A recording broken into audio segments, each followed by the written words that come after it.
제53화 손권의 등장. 제1장. 그날 밤 거센 비바람이 번갈아 몰아쳤다. 새벽에 보니 저작거리에 내걸었던 우길의 시체와 머리가 사라지고 보이지 않았다. 이에 시체를 지키던 군사가 깜짝 놀라 이 사실을 고하니 손책은 크게 노해 그 군사를 죽이려고 했다. 그때 그의 등 뒤로 누군가 마당 안으로 천천히 걸어 들어오는 모습이 보였다. 보니 우길이었다. 손책은 크게 노해 칼을 빼서 내리치려다가 갑자기 기절하여 땅에 쓰러지고 말았다. 허공의 식객에게 맞은 화살 상처가 도진 것이었다. 이에 좌우 측근들이 그를 방 안의 침상으로 옮겼다. 그가 깨어난 것은 반나절이나 지난 뒤였다. 문병을 온 어머니 오태 부인이 말했다. 아들아, 네가 죄 없는 신선을 죽여 이런 화를 당한 게로구나. 그러자 손책이 웃으며 말했다. 어머니, 저는 어려서부터 아버님을 따라 출정하여 사람 죽이기를 삼배듯 하였지만 언제 화된 적이 있었습니까? 우길은 황건적의 우두머리입니다. 이번에 그 요망한 자를 죽인 것은 큰 화를 막기 위해서였는데 어찌 제게 화가 되겠습니까? 아니다.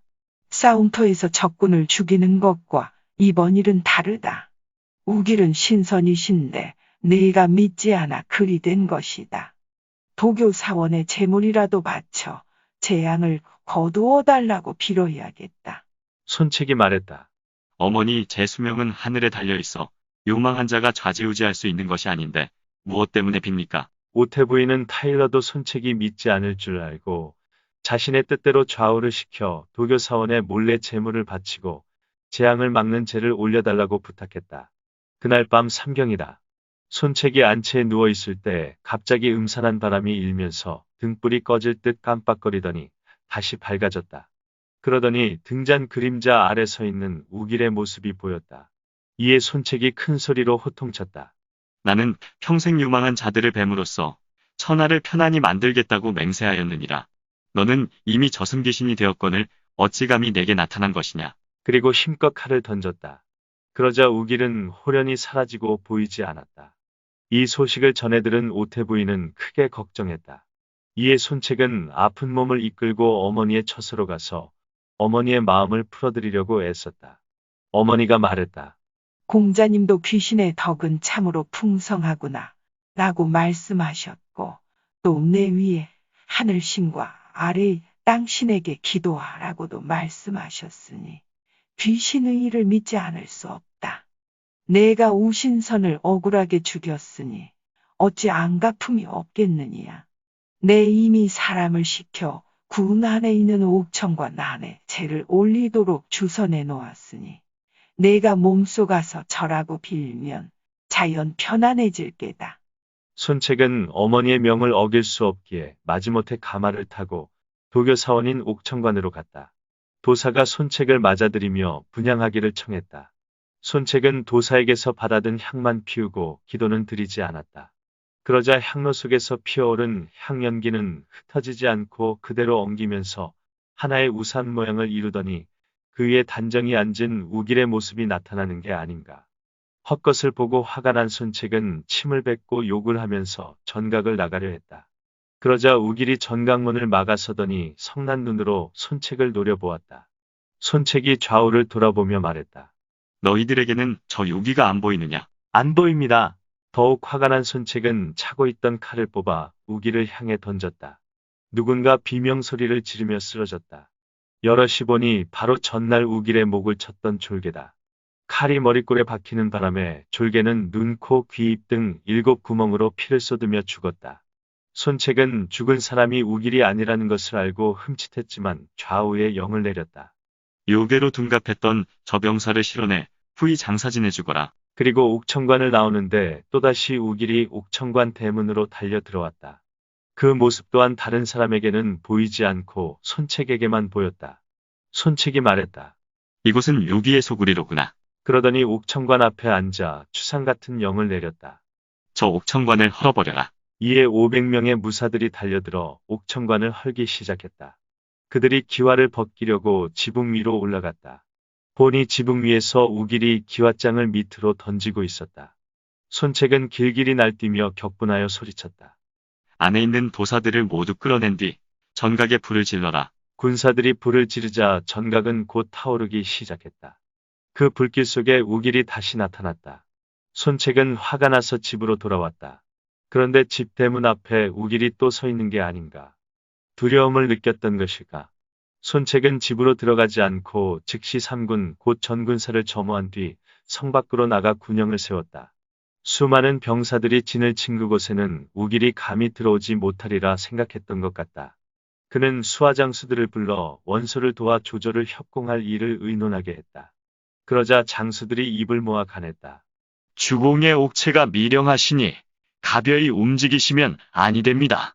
우선 몸조리를 하신 다음에 출병하여도 늦지 않을 것입니다. 모두가 반대하니 손책은 결정을 내리지 못하고 그날 밤은 군막 안에서 잠을 잤다. 그런데 또 우길이 산발머리를 하고 그 앞에 다시 나타났다. 군막 안에서 우길을 꾸짖는 손책의 음성이 쉬지 않고 흘러나왔다. 제2장. 다음 날이다. 간밤이일을 전해 들은 오태 부인은 사람을 보내 손책을 집으로 불러들였다. 그녀는 초췌해진 손책의 얼굴을 보더니 울며 말했다. 얘야, 내 얼굴이 아주 못쓰게 되었구나. 어머니 걱정하지 마세요. 잠을 좀 설쳐 그렇지 이 아들은 끄떡없습니다. 손책이 큰 소리치자 오태 부인은 거울을 가져와 건넸다. 손책은 거울을 들여다보고 깜짝 놀랐다. 그 안에 몰골이 말이 아닌 낯선 젊은이가 자기를 바라보고 있었던 것이다. 저게 다란 말인가? 그 중얼거림이 채 끝나기도 전에 거울 속에 우길이 나타났다. 헛것을 본 손책의 눈이 뒤집혔다. 내 이놈. 손바닥으로 거울을 치며 고함을 지른 손책은 다친 상처가 터지는 바람에 기절하여 쓰러졌다. 오태 부인은 손책을 안으로 옮겨 침상에 눕히라고 명했다. 잠시 후 깨어난 손책은 탄식하듯 말했다. 나는 더 살지 못할 것 같습니다. 그러더니 자포 장소를 비롯한 여러 신하들과 아우손권을 침상 앞에 불러놓고 당부했다. 지금 천하는 어지러우나 우리 5월의 백성과 삼강의 견고함이 있으니 한번 해볼 만하오. 자포 등 여러분이 내 아우를 잘 도와주시기 부탁하오. 그리고는 토역 장군과 오후에 인수를 가져오게 하여 손권에게 건네주며 말했다. 강동의 군사를 일으켜 양진영 사이에서 기회를 포착하여 천하를 다투는 것은 내가 너보다 낫다. 그러나 어진이를 발탁하고 유능한 사람에게 일을 맡겨 각자 힘을 다해 강동을 지키는 것은 내가 나보다 낫다. 그러니 너는 마땅히 아버지와 형이 얼마나 어렵고 힘들게 창업하였는가를 생각하고 스스로 잘 알아서 일을 도모하도록 하여라. 손권은 큰 소리로 울고 절하며 인수를 받았다. 손책이 어머니에게 고했다. 제가 타고난 수명이 다 되어 어머님을 더 모실 수는 없을 것 같습니다. 이제 인수를 아우에게 넘겼으니 어머님께선 조석으로 훈계하셔 아버님과 내가 쓰던 사람들을 소홀히 하지 않도록 해주시기 바랍니다. 내 아우는 아직 어려 큰일을 맡길 수가 없으니 이를 어찌하면 좋단 말이냐. 아니, 아우의 재주는 저보다 10배 더 낫습니다. 좋게 큰일을 맡을 수 있습니다. 만일 결정하기 어려운 국내의 일이 생기면 장소에게 묻고 결정하기 어려운 국외의 일이 생기면 주유에게 묻게 하면 될 것입니다. 주유가 이곳에 없어 직접 당부할 수 없는 것이 유감이로군요. 그리고는 여러 아우들을 불러 당부했다. 내가 죽은 뒤 너희들은 모두 중모를 보필하라.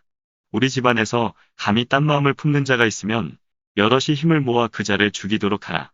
같은 피부치라 해도 반역하는 자는 선형에 묻히지 못하게 하라. 아우들은 울면서 명을 받았다. 손책은 마지막으로 아내 대교를 불러 말했다. 나와 당신은 불행하게도 중도 이별이구려. 어머니를 잘 모셔야 할 것이오. 조만간 처제가 돌아오거든 내가 당부하더라며 주랑에게 성의를 다해 내 아우를 보좌하여 내가 평소 믿어온 마음을 저버리지 말아달라고 전해주구려. 손책의 아내 대교와 주유의 아내 소교는 자매였기 때문에 손책과 주유는 동서 사이였다.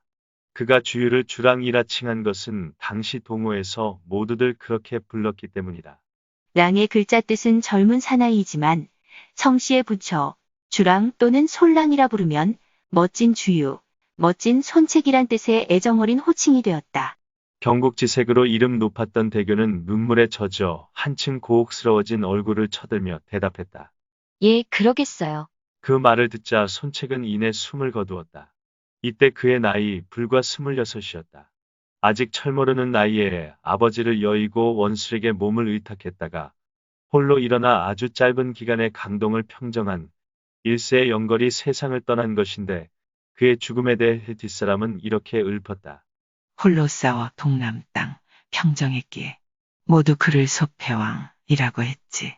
호랑이 웅크리듯 주판 튕기고 매날리듯 계책을 실행했으니 위엄은 삼강 땅을 진압하였고 명성은 온 누리에 널리 퍼졌네. 임종을 맞이하여 유언 남길 때 큰 뜻을 주랑에게 부탁했구나. 정사의 손책은 뛰어난 기상과 재주를 지닌 인물로서 사나움과 날카로움은 세상의 으뜸이었고 새로운 것을 보고 다름을 취하면서 속으로는 중언을 깔보았다. 그러나 행동이 경망하고 결과에 너무 조급한 성격은 자신의 목숨까지 잃는 실패의 원인이 되었다는 인물평이 실려 있다. 손책이 숨을 거두니 손권은 침상 앞에 쓰러져 통곡했다. 그러자 옆에 있던 장소가 말했다. 지금은 주군께서 울고 계실 때가 아닙니다. 한편으론 장례를 치르시고 한편으론 전쟁 중에 있는 나라의 큰일들을 처리하셔야 합니다. 이 말을 듣고 손권은 비로소 눈물을 거두었다. 장소는 손권의 숙부인 손정에게 장례에 관한 일을 맡아보게 한 다음 손권을 정청으로 나오게 하여 여러 문관 무관들 앞에 세우고 그가 강동의 새 주인이 되었음을 선포했다. 장수와 책사들은 손권을 아련하며 충성을 다짐했다. 제3장.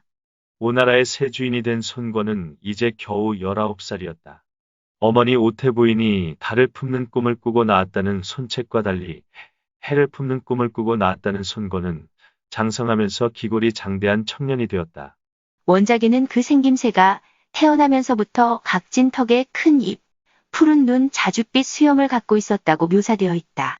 그래서 어떤 평력보는 그의 조상 가운데 꼭 서양인의 피가 섞여 있었던 것이 아니냐는 해설을 붙이기도 했으나 정사에 보면 각진 턱에 입이 크고 눈에는 정기와 빛이 있었다고 기록되어 있어 굳이 서양인을 끌어들일 것까지는 없다. 그런 용모를 지닌 손권에 대해 일찍이 조정의 사신으로 오근해왔던 유한이라는 사람은 이런 말을 한 일이 있다.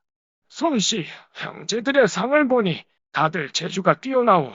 하지만 복록을 끝까지 누리지는 못하겠소. 오직 중모만이 생김새가 좋고 골격 또한 예사롭지 않으니 대비하고 장수할 상이요. 나머지는 모두 그에 미치지 못하오. 대귀는 크게 고귀하다는 뜻이지만 실제 맥락에서는 군주의 삶을 가리키는 것이다. 이로 보면 손책의 유언에 따라 갑자기 강동을 물려받은 손권의 앞날에 대한 유한의 말은 어지간히 들어맞았던 셈이다. 그러나 손권 자신은 실제 무엇을 어찌해야 좋을지 막막한 심정이었다. 그때 주유가 파고에서 군사를 이끌고 왔다는 전갈이 들어왔다. 손권은 안도의 숨을 내쉬며 중얼거렸다. 공군이 돌아왔으니 이제 한시름 놓아도 되겠구나. 원래 파고를 지키던 주유는 손책이 화살에 맞아 중상을 입었다는 소식을 듣고 문비영을 하러 오다가 오군에 거의 다다라 손책이 죽었다는 부음을 듣고 밤새 달려온 길이었다. 주유는 도착하자마자 손책의 영구 앞에 엎드려 절하며 통곡했다. 오태 부인이 나와 손책의 유언을 전하자 주유는 땅에 엎드려 절하며 말했다. 어찌 견마지로를 다하지 않겠습니까?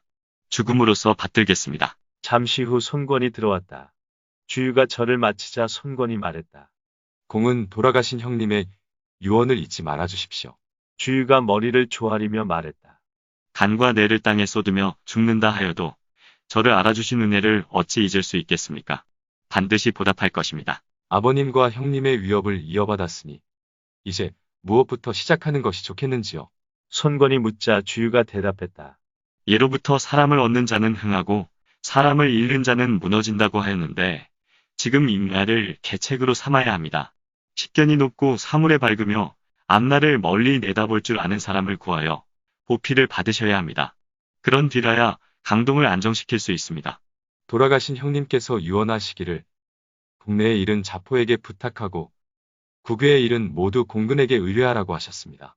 자포는 현명하고 사리에 통달한 분이라 좋기 큰 임무를 맡을 만하지만 저는 재주가 없어 부탁하신 중대한 일을 감당할 수 있을까 두렵습니다. 원컨대 주공을 보필할 만한 사람을 하나 추천하게 하여 주십시오. 어떤 사람입니까? 성은 노 이름은 숙 자는 자경으로 임일군 동성 사람입니다. 이 사람의 가슴에는 육도삼약의 병법이 가득하고 뱃속에는 임기응변의 책략이 숨겨져 있습니다. 일찍이 아버지를 여의고 어머니를 모시고 사는데 그 효성이 지극합니다. 집안은 매우 부유하였으나 일찍부터 가난한 사람들을 구제해 주느라고 재산을 다 없앴습니다. 제가 거소연의 현장으로 있을 때 수백인을 이끌고 임해군을 지나다가 양식이 떨어졌습니다. 노숙의 집안에 곡간이 둘인데 한 곡간에 3,000섬씩 쌓여 있다는 소문을 듣고 찾아가 도와달라고 했더니 노숙은 즉시 한 곡간을 가리키며 마음대로 가져가라고 하였습니다. 그의 기계가 이와 같습니다. 평생 좋아하는 것이라고는 검술과 말타기와 활쏘기뿐입니다. 고향을 떠나 고가현에 살고 있다가 할머니가 돌아가시자 장사를 치르기 위해 동성으로 돌아갔습니다. 그의 벗 유자양이 소호로 가서 정보에게 의탁하자고 하였으나 노숙은 주저하며 아직 가지 않고 있다 하니 이제 주공께서 그를 속히 부르시는 게 좋을 것 같습니다. 손권은 크게 기뻐했다. 그런 분이라면 의당 모셔야지요. 어서 불러주십시오. 손권의 명을 받든 주유는 노숙의 집을 직접 찾아갔다. 인사를 마치고 손권이 흠모하여 초빙하려는 뜻을 자세히 전하자 노숙이 말했다. 근자의 유자양이 제게 소호로 가자고 하여 그리로 가려던 참이었습니다. 그러자 주유가 말했다. 지난날 명장마원은 광무제에게 요즘 세상에는 비단 군주만 신하를 택하는 것이 아니라 신하도 군주를 택합니다 하고 말한 일이 있지요. 지금 우리 손장군은 어진 일을 가까이 하고 선비를 예우하며 재주 있는 일을 받아들이고 비상한 자를 등용하는데 이는 세상에서 보기 드문 일입니다. 그러니 공께선 다른 생각 마시고 나와 함께 동으로 가서 몸을 의탁하도록 하십시다. 노숙은 그의 말을 따랐다. 마침내 주유와 함께 가서 손권을 뵈었다. 손권은 깊은 존경심을 표시하며 하루 종일 그와 이야기를 나누었으나 실증을 내지 않았다. 하루는 벼슬아치들이 다 돌아갔건만 손권은 노숙을 붙잡아두고 밤늦게까지 술을 마시다가 다리를 맞부딪히면서 한 침상에 누웠다. 밤중에 손권이 노숙에게 말했다. 지금 한나라 황실은 크게 기울었고 사방은 혼란에 빠져 있습니다. 아버님과 형님의 유업을 이어받은 이상 내가 제나라 환공이나 진나라 문공처럼 폐업을 이루고자 한다면 공은 나에게 무엇을 깨우쳐 주시겠습니까? 노숙이 대답했다. 주공께선 무엇 때문에 환공이나 문공처럼 되려 하십니까? 그들처럼 패자가 되고 싶기 때문이지요. 환공이나 문공은 진나라의 목공, 송나라의 양공, 초나라의 장왕과 함께 중국 대륙을 좌지우지했던 춘추시대의 제후들이다. 이 5 제후를 흔히 오페라 한다. 그러나 노숙은 고개를 저었다. 주공께선 오페보다 한고조처럼 되십시오. 한고조처럼. 그게 무슨 뜻인지요? 예, 옛날 한고조께서도 의제를 받들어 섬기고 싶어 하셨으나 그리하지 못하신 것은 항우에 방해가 있었기 때문입니다. 지금의 조조가 항우 비슷합니다. 제 생각에 한나라 황실의 부흥은 이제 불가능하고 조조를 빨리 제거하는 건 역시 불가능합니다. 하여 주공께서 지금 취하실 계책은 강동을 기반으로 하여 허도의 조조, 하북의 원소와 함께 솥발처럼 셋이 맞서 대립하는 형세를 유지하면서 전하의 정세를 살피는 일입니다. 다행히 지금 북쪽에서는 조조가 원소와 힘겨루기에 바쁘니 우리는 이 틈을 이용하여 황조를 쓸어버리고 유표를 정벌하여 장당 전역을 차지하고 이를 지켜야 합니다. 이렇게 강동 강남을 굳게 지키고 있으면 제왕의 연호를 세워 전하를 동호할 기회가 반드시 오게 됩니다. 이것이 바로 고조께서 취하셨던 방법이지요. 노숙의 말은 손권의 가슴에 불을 질렀다. 아직은 한나라의 중흥만이 절대적 명제였던 시기에 노숙만이 홀로 한나라의 멸망을 미리 내다보고 새로운 나라를 창건하라는 깨우침을 주었던 것이다. 획기적 발상의 전환이었다. 손권은 자리에서 벌떡 일어나 옷을 여민 다음 노숙에게 감사의 예를 표했다. 쓰러져가는 한나라의 임금을 모시는 것보다 때를 기다렸다 스스로 임금이 되라는. 손권은 가슴이 쿵쿵 뛰었다. 다음 날 그는 동호 건국의 이념적 기반을 제공한 노숙에게 후한상을 내리고 아울러 노숙의 어머니에게도 의복과 휘장 등의 선물을 하사했다. 이에 노숙이 손권에게 말했다. 사람을 천거하고 싶습니다. 어떤 사람입니까? 낭약은 양도 사람으로 성은 제갈 이름은 큰 자는 자유라 합니다. 어머니를 극진히 섬기는 효자이온데 박학할 뿐 아니라 재주가 많습니다. 어서 불러주십시오. 노숙은 제갈근을 데려왔다. 손권이 만나보니 과연 비범한 인재였으므로 그를 금일의 고문관 벼슬에 해당하는 상빈으로 삼았다. 상비는 제게 어떤 가르침을 주시렵니까? 손권이 묻자 제갈근이 대답했다. 겉보기에는 원소가 강한 듯 싶으나 내실은 조조에게 있으니 원소와 손잡지 말고 조조를 따르는 척하는 것이 우선 동호를 보전하는 길입니다. 그러다가 기회를 엿보아 천하를 도모하십시오. 표현은 달랐지만 제갈근의 조언은 노숙의 그것과 다르지 않았다. 이에 손권은 사신으로 와 있던 진진에게 원수의 청을 거절하는 서찰을 주어 하북으로 돌려보냈다. 한편 손책이 죽었다는 소식을 들은 조조가 군사를 일으켜 강동을 치려 하자 시여사 장갱이 말렸다. 남의 초상을 이용하여 도리어 쳐들어가는 것은 의로운 일이 못 됩니다. 만일 이기지 못하면 좋은 사이가 원수로 변하고 맙니다. 차라리 이런 기회를 이용하여 친선을 돈독히 해두느니만 못할 것입니다. 듣고 보니 그 말이 옳군. 조조는 곧 임금에게 아뢰어 손권에게 그 형이 받았던 오후의 자귀를 잊게 하고 겸하여 토로장군과 회계태수에 봉했다. 그리고 장갱을 회계도의로 삼아 인수를 들고 강동으로 돌아가게 했다. 장갱의 귀환을 손권은 크게 기뻐했다. 잘 오셨소. 나를 많이 도와주시오. 그는 장사가 전담하던 국내 정사를 장갱에게도 나누어 맡겼다. 이에 장갱은 업무를 시작하기에 앞서 손권에게 아뢰었다. 먼저 천거하고 싶은 사람이 있습니다. 어떤 사람이요? 천하의 문장가로 이름 높았던 전 시중 채용의 제자입니다. 성은 고 이름은 옹, 잘은 원탄이라 하는 이 사람은 말수가 적고 술을 마시지 않으며 일을 처리함에 있어 엄숙하고 공정합니다. 써보시면 반드시 만족하시게 될 것입니다. 그럼 어서 불러주시오. 장갱은 고옹을 불렀다. 만나보니 장갱의 말과 다르지 않았다. 이에 손권은 그를 태수의 보좌관격인 군승으로 삼아 조정에서 자신에게 새로 임명한 회계태수의 사무를 전담토록 했다. 이렇게 새로운 인재들을 영입하면서 손책의 사후에 잠시 흔들렸던 강동은 급속한 안정을 되찾고 오히려 전보다 더 흥성해지게 되었다. 읽어주는 고품격 삼국지는 다음 화도 계속됩니다. 이번 이야기를 재미있게 읽으셨다면 좋아요와 구독을 눌러주세요. 그리고 작품을 해설하는 프롤로그도 꼭 읽어주세요.